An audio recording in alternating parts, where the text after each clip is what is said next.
tragedy. Ai, In November 2005, the Manchester Hall tragedy. 14-year-old Joseph Lister, along with 10 classmates, including his friends Charlie and Amy from his school, his math teacher, and a 17-year-old caver volunteer who knew the cave system well, decided to explore the Nidderdale Caves in North Yorkshire, England. The cave... Nee, sorry, dit gaat dan mis. Jij vertrouwt een 17-jarige met een job waar grown-ass man doodgaan. Een 17-jarige. Hoeveel experience heeft hij maximum in zijn leven met caves? 3 jaar experience. Ik ga mijn leven zetten op het feit dat je 3 jaar lang caves hebt gezien.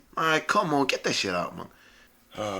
The cave system is famous for its 20 entrances, and the group chose to enter through Manchester Hole, a small opening in the ground that leads to a huge cave. They descended through a hole into a massive chamber, about the size of a football field, with a few inches of water on the floor and a 50-foot-high ceiling hung with stalactites. After passing through, they entered a tunnel and climbed down a muddy path into a second, smaller chamber that still held all 11 students and had shallow water. The tunnel then narrowed sharply, forcing them to crawl on hands and knees for 40 feet through twisting passages. At the bottom, a muddy stream... Nee. I'm not doing that. Vanaf het moment dat je tegen mij zegt, je moet beginnen kruipen, ik ga terug, man. Breng me terug naar de ingang. What you mean? Ik moet kruipen op mijn handen en dinges om naar binnen te gaan. Wat is mijn leven zo... Wat is er zoveel waard aan het einde van deze cave dat ik moet kruipen? Come on. Soaked their clothes, but led to a small chamber where they could stand again. The math teacher was the last to follow the group. When he reached the small chamber, the guide became very worried because the water level was much higher than usual, something he had never seen before. Even though it was cold and windy outside, there was no forecast of rain. Everyone was standing in freezing water. Their boots were filled with water, and there was hardly any space to move. To make matters worse, the water kept rising, soon reaching above the knees of some students. The guide, confused by the sudden flooding, knew they had to get out quickly, so they decided to retreat. The math teacher went first, followed by the students, one by one, taking the small passage back to the previous chamber. At one point, the teacher and 9 of the students were inside the tunnel when a sudden surge of cold water flooded the chamber. The guide, along with Amy and Joseph, were the last to exit the chamber and enter the tunnel. The tunnel was crowded with students struggling against the rising water. Realizing the danger, the guide, Amy, and Joseph went back to the previous chamber to catch... GG's. What the hell, bro? Yo, kijk. Het feit dat, kijk, die 17-jarige zegt dat hij dat nog nooit gezien heeft. Tuurlijk heeft hij dat nog nooit gezien, die man is 17! Je moet met een 50-jarige gaan, met een 40-jarige, met een 30-jarige of zoiets. Je bent een 17-jarige als je guide. Hoe kan ik als een 20-jarige beter weten dan deze leerkracht? Echt een flodderleerkracht, man. Breath, but the water kept rising and they were nearly submerged. Taking a deep breath, they re-entered the tunnel. This time, the tunnel was clear enough for them to move. The guide led the way, with Amy and Joseph following closely. However, in the previous chamber, the guide pushed Amy out to safety, but Joseph never made it out. The water continued to rise, even in the chamber. The guide tried to go back for Joseph, but the math teacher insisted on taking the other 10 students to safety. Tragically, Joseph drowned in the narrow tunnel, where there was no air. After the incident, the group went to the surface to alert emergency... Yo. Iemand, deze math, als ik zweer het je, als deze wiskundeleerkracht zijn job nog heeft na deze dag, ik zweer het je, ik persoonlijk kom hem een bezoekje brengen. Want hoezo? Jij bent een verantwoordelijk voor die kinderen en je zegt tegen die Goonie, hey, laat hem drownen. Kom, je gaat gewoon teruggaan. Maar come on, wie terras, man. Dat is misschien de domste wiskundeleerkracht die ik gezien heb, man. Echt. Als... personnel, and they emerged under a blue sky with and the strong cup of mint, cave diving, tay diving. What do you mean tay diving? What's tay diving? But not a single drop of rain. It was later revealed that strong winds had blown water out of the nearby Scar House Reservoir that day. Thousands of gallons of water were forced into the river below, causing it to rise 4 feet in just 1 hour. This surge of water drained directly into the caves. Diving in that ass. Yo, baller, timeout. Yeah, hey, diving in that ass. Diving in that ass. Yo, timeout, baller. Timeout. Een minuutje in de hoek. Minuutje. Geef hem een minuutje in de hoek, man. Geef hem een minuutje in de hoek. System. Normally, water slowly trickles through and seeps into the groundwater, but that day the huge volume overwhelmed the cave's ability to drain, triggering flash flooding throughout the system in just a few minutes. Cave rescuers arrived within 20 minutes after being called. By then, the water had already receded to below their knees. They found the lifeless body of Joseph Lister in the narrow tunnel before the final chamber. Neil Moss incident. It was Sunday, March 22nd, 1959.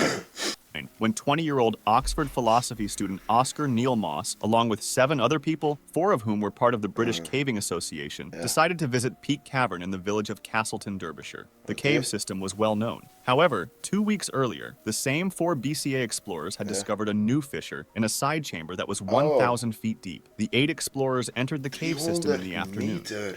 Ja, maar ik snap het niet. Fuck, man. Ik snap niet het feit van, we hebben een nieuwe cave gevonden. We kunnen daar met de helft van ons lichaam maar passen. We moeten zo 20 kilo verliezen.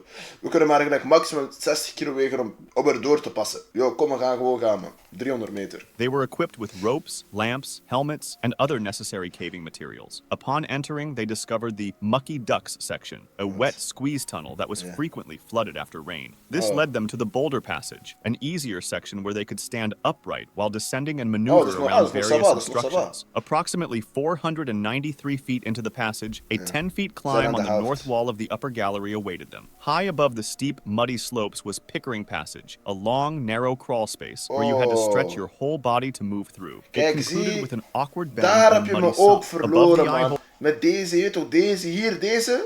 hier verlies je hem al. Nee, weet je, hier verlies je hem al in het begin. In het begin heb je hem al verloren. Maar hier... Ja, hell no. Geen enkel amount of money kan me daar brengen, man. Just large enough to accommodate a human body laid the next challenge. It led to a thigh-deep, muddy pool that connected to the stalagmite chamber, a vast, beautiful part of the cave filled with stalagmites, with a ceiling high enough for a person to stand upright. Despite their fatigue, they approached the newly discovered fissure in the ground. The shaft measured around 3.2 feet by 2.3 feet. None had ventured all the way down there, but it was estimated to be at least 40 feet deep. To be safe, they decided to deploy a 200... Waarom zie je dit in je hoofd en denk je... Hey boys, we hebben zo 40 feet naar beneden weer toch een klein gaatje gevonden. Ik vind dat we moeten exploren. Like, come on, gang. Accepteer het gewoon. Accepteer gewoon het feit dat je niet verder moet gaan. And 50 feet climbing ladder. Kan ik in jouw gaatje kruipen? Eruit! I'm doing this shit? Hell no. Geef VIP badge, Amot. Neil volunteered to go down. He started to descend around 3:30 p.m., pushing the ladder before continuing. He went down 12 feet when he met his first challenge, the corkscrew twist. He succeeded in pushing himself into a 10-foot-long, slightly inclined passageway and then crawled through it, pushing the ladder as he went. Afterwards, he came face to face with a vertical passageway 18 feet deep, a section none had ventured into before. Throughout his descent, he maintained constant communication with his team above. Excited, Moss dropped further down the tunnel, but unfortunately, he met a boulder there. He knew he couldn't continue descending, so he decided to climb back up. Unfortunately, Moss found himself unable to lift his feet sufficiently to ascend the ladder. He became trapped in an elliptical crevice only 18 inches wide. 46 centimeter wijd. 46 centimeter. Dat is een halve meter. Hoezo kan je niet door een halve... Hoe dik moet je zijn om niet door een halve meter te kunnen gaan? Like, come on, guy. Hoe? Halve meter? What? He called out for assistance, and despite efforts to lift him by pulling on the ladder, it became jammed between the cave surface and his body. Ropes were lowered. Ik doe dit voor level 90 voor mijn centerback. To help him, but every time they tried to pull him up, they either snapped or got cut by the sharp edge of the rock. His body ended up blocking air from getting into the shaft, so he needed to be rescued immediately before he ran out of oxygen. Some of the cavers left to seek more help. Within a few hours, hundreds of volunteers from across England, along with the Royal Air Force, police, and even the Navy, joined the rescue efforts. Just a few hours after Moss became trapped in the shaft, the rescuers encountered another obstacle. By this time, the air in the shaft had become polluted by carbon dioxide. Moss became disoriented because of it, and he began behaving irrationally. Witnesses said that he wasn't helping at all, that he didn't seem to care about how serious the situation was, and that he even told the rescuers to take a break to get something. Die nigga was high! Hij was high on die zazen. Hij was high on die zazen. Ik zeg jullie niet, die man heeft stiekem gewoon snel de blunt snel gedaan daaronder, man. Sowieso, dat kan niet anders. Hoezo van kan je dat go take a break terwijl je vast zit? to eat. Experienced cavers were sent down the shaft to rescue Moss, but one by one, they were forced back by the toxic air. Yeah, 3 of the volunteers even lost consciousness. What? Finally, the 4th volunteer, Ron Peters, managed to secure a rope around Moss's chest and began to pull. However, he soon realized that this only worsened Moss's breathing difficulties. The Royal Air Force brought oxygen tanks to ventilate the shaft, and although the quality of air was marked... Kan je eerlijk zeggen, weet je wat ik zou doen in deze situatie? Ten eerste, I can't lie man, hak zijn benen eraf. Dat is de eerste oplossing. Ik zou hem zeggen, yo, bijt even goed op je tandjes, hè? Pak een dinges en begin jezelf te amputeren om er door te geraken. Of, wat je ook kan doen is, je doet een klein, je weet toch een sneetje daarin, dat je gewoon bloed begint te verliezen. Je gaat veel zeer hebben, maar je weet toch, zorg gewoon dat je een beetje bloed verliest, dat die massa een beetje lager wordt, dat je dunner wordt, dat je erdoor kan geraken. Alles om te overleven. Niet high on the zazen zijn en zeggen, yo boys, neem maar een pauze als jullie willen man. Come on man. Marginally improved. Man. Proved to be insufficient. The next morning, Zelfs Royal Air 18-year-old Force June kwam Bailey onder de grond arrived and suggested breaking Neil's collarbone to help rescue him. Ja. However, the toxic air stopped all their efforts, and they had to turn back. Ja, By hoe Monday lang afternoon, wacht je roughly ook om dat te 24 doen, man? hours after Moss entered the cave, he was still breathing, but it started to rain, and the entire cave was evacuated as a precaution. Ja, When nu it moet je stopped, weggaan, the man. rescuers went back to the shaft accompanied by a dood. Royal Air Force doctor. They did not hear a sound. Moss was not breathing, and he was declared dead on Tuesday, March 24th, 1959. Throughout the ordeal... Ik kan jullie nu al zeggen, die Koenie was er waarschijnlijk uitgehaald nadat hij dood was. Ik kan jullie nu al zeggen. Nadat hij doodgaat, opeens hebben ze de willpower om hem eruit te halen. No joke. Moss's father, Eric Moss, stayed at the entrance and asked that his son's body remain where it was to avoid risking further injury or loss of life during the rescue. The shaft was sealed with rocks from the stalagmite chamber. Yo, ik neem terug wat ik zeg. Die man is er niet uitgehaald. Oké. Hij is daarin gebleven. That chamber, which held the shaft, later became known as the Moss Chamber, his final resting place. The Manatee Springs Cave diving tragedy. On March 14th, 2022, a couple of friends, William and Harry, and their respective fathers, George and Jack, decided to visit the Manatee Springs State Park in Florida to do some cave diving. At Manatee Springs State Park, divers need to have full cave diving certification and must dive with a partner who has previous diving experience at Manatee in order to act. Dit is te erg, man. Onder water. Blijf tenminste als je gaat cave diven, blijf boven de grond waar je weet toch, je lichaam freely kan controleren en kan ondersteunen en zo. Niet onder water waar er beesten zijn dat je niet eens van weet. Access the cave area. All 4 divers had only the intro to cave diving certification, not the full one. The Manatee Springs system is known for its 4 entry points. Manatee Springs, mainly for open water divers, Catfish Hotel, Sue's Sink, and Freedman's Sink. The cave tunnels below these points extend for thousands of feet, but only Freedman's Sink and Catfish Hotel have an entrance pool for cave divers. The system is called a siphon because water flows like a river from a distant entry point and naturally comes out at Manatee Springs. Due to this flow, cave divers typically enter at one point and exit downstream at another. This type of dive, known as a traverse, is more challenging because divers must know... Dit is mijn hoofd toezeer. Oké, ik heb geen zin in. Kijk, hij begint te veel dingen uit te leggen aan mij over hoe water werkt en zo, dat mijn hoofd kan niet meer werken nu. Ik heb geen zin om na te denken. Ik weet hoe dat werkt, maar I don't want to. Ik wil dat niet begrijpen. Ik weet hoe het werkt, maar je moet mij dat niet uitleggen.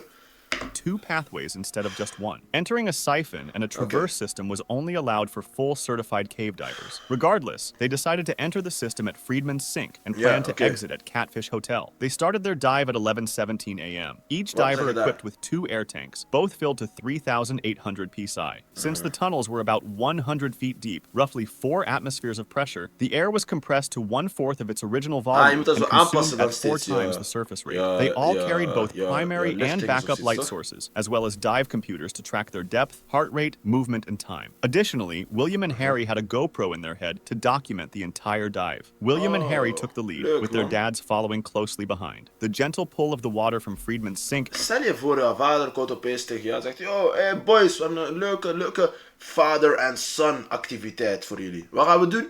Ja, we gaan een stuk of 100 meter onder water in een grot gaan.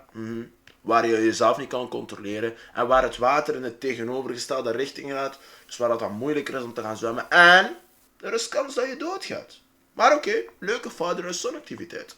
Helped them cover the 1,700 feet distance to Catfish Hotel. After the first 900 feet, they came to an exit line at Sue's Sink. A rope tied to a rock marked the spot, and light from the surface was seeping into the tunnel. This exit was meant for emergencies only, because it wasn't set up for divers, but for campers. Their planned exit, Catfish Hotel, was 700 feet away. They kept diving and eventually reached the end of the route near Manatee Springs. But they couldn't see the exit line to Catfish Hotel. Confused, they started searching for any light coming from above, but found nothing. Fathers and sons teamed up and decided to return by following the line. At that moment, George had 3,000 psi of air remaining, which was enough to exit safely. However, the return trip turned out to be more difficult than expected. They were moving against the current. Je moet tegen het water ingaan. Ik ga jou wissen van de aarde als je nog 1 keer een video pauzeert. Their air consumption increased rapidly as their breathing rate went up. Finally, George spotted the exit at Sue's Sink and noticed light leaking from the surface. George and his son William emerged from the system at 12 p.m. However, their friends didn't make it out. Something had gone wrong. William wanted to dive back down to find Harry and Jack, but George insisted on calling 911 instead. Harry and Jack had apparently missed the exit at Sue's Sink. Their lighting equipment washed out the natural light leaking from the surface. Oh my days, man. Ik ga... Dit zijn zo'n situaties in mijn hoofd waar ik van denk van... Je hebt gezien dat dat gebeurt. Zulke onverwachte dingen. Waarom zou jij een voorbeeld willen worden voor andere mensen? Dat is waar ik bang voor ben, man. Ik wil geen voorbeeld worden voor andere mensen. Ik wil niet zeggen van, yo, ik heb dit gedaan en nu ben ik dood door deze fout. I don't want to be that guy. And boulders je wordt een kampvuur van als je nog 1 keer passeert. They continued diving desperately for another 20 minutes, searching for any exit. Finally, Harry spotted the light at Friedman's Sink. Rushing ahead along the guideline, he looked back to see his dad's camera light following him. Harry managed to exit the system at 12:20 p.m. with one tank completely empty and the other below 1,500 psi. But his father Jack did not emerge. William and George met up with Harry at Friedman's Sink, and they talked about why they had missed the exit at Catfish Hotel. They later realized there was no upline leading to Catfish Hotel. Deep inside the cave, they could see light from the surface, but it was partly blocked by a 10-foot deep passage arranged in a double L shape, a detail they wouldn't have known without prior experience. In fact, that's wat ik bedoel, man.